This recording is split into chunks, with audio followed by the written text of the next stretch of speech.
ಇದು ಬಹಳ ಅಪರೂಪಕ್ಕೆ ಬಂದಿರತಕ್ಕಂಥ ಗ್ರಹ ಕೇತು ಗ್ರಹ. ಅಂದ್ರೆ ಸೂರ್ಯ ಚಂದ್ರಾದಿಗಳಿಗೆ ತಪ್ಪಲ್ಲ ಅಂದಮೇಲೆ ನಮ್ಮ ಮಾನವನ ಜನ್ಮ ದೊಡ್ಡದಲ್ಲ.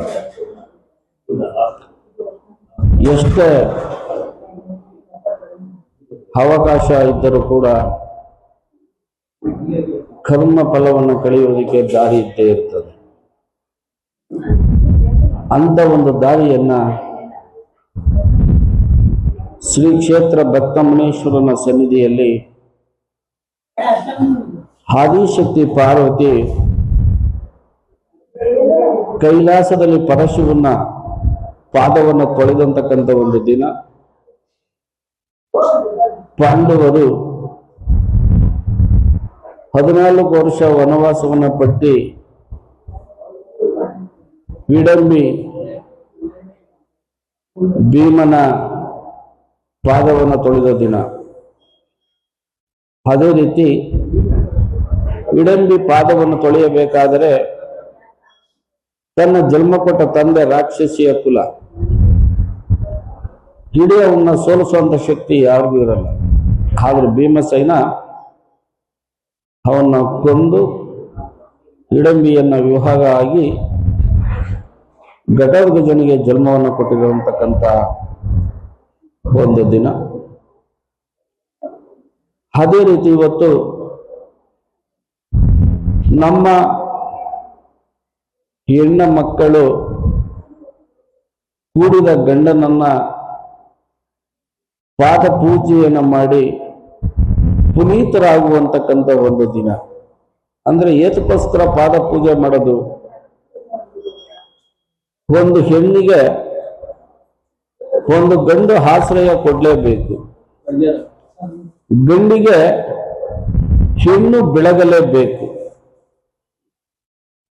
ಆದ್ರೆ ಅವತ್ತು ಕೌರವರು ದ್ರೌಪದಿಯ ಮಾನಭಂಗವನ್ನ ಮಾಡಿದ್ರು ಅಂತ ಹೇಳಿ ಹೆಣ್ಣು ದೂರ ಹೋಗಿದರೆ ಪಾಂಡವರಿಗೆ ಜಯ ಸಿಗತ್ತಿರಲಿಲ್ಲ, ಭೀಮ ಗೆಲ್ಲುತ್ತಿರಲಿಲ್ಲ, ರಾಕ್ಷಸಿಯ ಬಲಿಯನ್ನು ಹಾಕುತ್ತಿರಲಿಲ್ಲ. ಅಂತ ಒಂದು ದಿನ ಇವತ್ತು ನಮಗೆ ಸಿಕ್ಕಿದೆ. ಯಾರು ಕೂಡ ಗಲ್ಬೆಯನ್ನು ಮಾಡಿಕೊಳ್ಳದಂತೆ ಸಾವಧಾನವಾಗಿ, ಯಾಕೆಂದ್ರೆ ಇಲ್ಲಿ ನಿಮ್ಮ ಕಷ್ಟಗಳನ್ನ ಯಾರಿಗೂ ಏನು ಹೇಳ್ಕೊಳ್ಬೇಕಾಗಿಲ್ಲ, ನನಗೂ ಕೂಡ ನೀವು ಹೇಳ್ಬೇಕಾಗಿಲ್ಲ. ಏನು ಅಲ್ಲಿ 108 ಲಿಂಗವನ್ನ ಋಷಿ ಅಂದ್ರೆ ವೀರಭದ್ರನ ಅವತಾರದಲ್ಲಿರುವಂತಕ್ಕಂಥ ಭಕ್ತಮಣೇಶ್ವರನ ಸನ್ನಿಧಿಯಲ್ಲಿ 108 ಲಿಂಗವನ್ನ ಮಡಗಿ ಆ 108 ಲಿಂಗಕ್ಕೂ ಕೂಡ ಮುಟ್ಟಿ ತಮ್ಮ ಮನಸ್ಸಿನಲ್ಲಿರುವಂತಕ್ಕಂಥ ಬೇಡಿಕೆಯನ್ನ ನಾನು ಎಂಬ ಅಹಂಕಾರವನ್ನು ಹೋಗಲಾಡಿಸಿ ನಮಗೂ ಎಂದು ಬಳಸಿ ತಂದೆ ತಾಯಿಗಳಿಗೆ ಒಳ್ಳೆ ಮಕ್ಕಳಾಗಿ ಈ ನಾಡಿನ ಒಂದು ಪ್ರಜೆಯಾಗಿ ಒಂದು ಹೆಣ್ಣಿಗೆ ಆಶ್ರಯವನ್ನು ಕೊಟ್ಟು ಹೆಣ್ಣನ ಮನಸ್ಸನ್ನು ಗೆಲ್ಲುವಂತಕ್ಕಂಥ ಗುರಿ ನಿಮ್ಮದು. ಇದನ್ನು ಯಾಕೆ ಹೇಳಿದೆ ಅಂದ್ರೆ ಸುಮಾರು ಎಷ್ಟೋ ಜನ, ಸಾವಿರಾರು ಜನ ನಾನು ಡೈವರ್ಸು, ನಾನು ಬಿಟ್ಟುಬಿಟ್ಟೆ, ನನ್ನ ಗಂಡ ಹಿಂಸೆ ಕೊಟ್ಟ. ಅವತ್ತು ತಾಯಿ ಪಾರ್ವತಿ ದೇವಿ ಪರಶುವ ಭೂಲೋಕಕ್ಕೆ ಬಂದ್ಬಿಟ್ಟ ಅಂತ ಹೇಳ್ಬಿಟ್ಟು ತಾಯಿ ಪಾರ್ವತಿ ದೂರ ಆಗಿದ್ರೆ ಇವತ್ತು ಅವಳು ಜಗತ್ತಿನಲ್ಲಿ ಮಾತೆ ಎಂದು ಹೇಗೆ ಕರೆಸಿಕೊಳ್ಳಳು? ಇಲ್ಲ.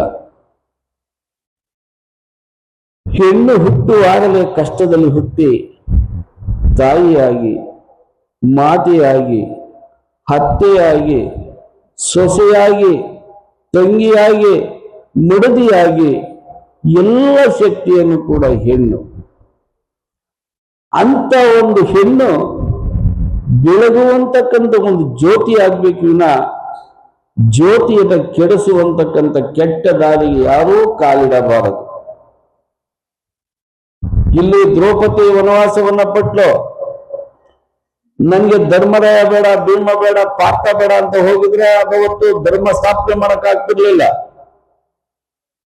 ಶ್ರೀರಾಮಚಂದ್ರ 14 ವರ್ಷ ವನವಾಸವನ್ನ ಪಟ್ಟ ಸೀತೆಯನ್ನ ಕಟ್ಕೊಂಡು, ಆದರೂ ಮಂದರೆಯಿಂದ ಸೀತೆ ನನಗೆ ಗಂಡನೇ ಬೇಡ ಅಂತ ಬಿಟ್ಟು ಹೋಗಿದ್ರೆ ಶ್ರೀರಾಮಚಂದ್ರ ಜಗತ್ತಿನಲ್ಲಿ ಸತ್ಯ ಎಲ್ಲಿ ತೋರಿಸೋನು. ಅದೇ ರೀತಿ ಆದಿಶಕ್ತಿ ಪಾರ್ವತಿ ದೇವಿಯನ್ನು ಕೂಡ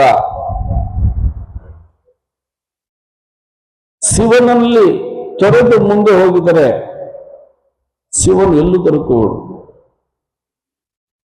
ಏಕೆಂದ್ರೆ ಇವೆಲ್ಲವನ್ನು ಕೂಡ ಸೂರ್ಯ ಚಂದ್ರಾದಿಗಳು ಹುಟ್ಟುದಾರಗಳಿಂದ ಈ ಭೂಮಿ ಬಂದಾಳಿಂದಲೂ ಕೂಡ ಇದೆ. ಅದನ್ನ ಹಳಗಳೆದು ಯಾವುದು ಲೆಕ್ಕವಿಲ್ಲದೆ, ತಂದೆ ತಾಯಿ ಅನ್ನೋದು ಲೆಕ್ಕವಿಲ್ಲದೆ, ಅತ್ತೆ ಮಾವ ಅನ್ನೋದು ಲೆಕ್ಕವಿಲ್ಲದೆ ನಾನು ಎಂದು ಮುಂದೆ ಹೋಗುವುದು ಮೊದಲನೇ ಅಪರಾಧ.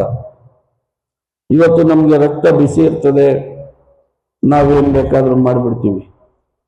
ಅದೇ ನಾವು ಕೆಳಕ್ಕೆ ಬಿದ್ದಂತ ಕಾಲದಲ್ಲಿ ನಾವು ಯಾರನ್ನು ಬಿಡ್ಬೇಕು? ಅವಾಗ ನಮ್ಗೂ ಅದು ಬೆನ್ನಿಂದಲೇ ಕಟ್ಕೊಂಡ್ ಬಂದಿರ್ತದೆ.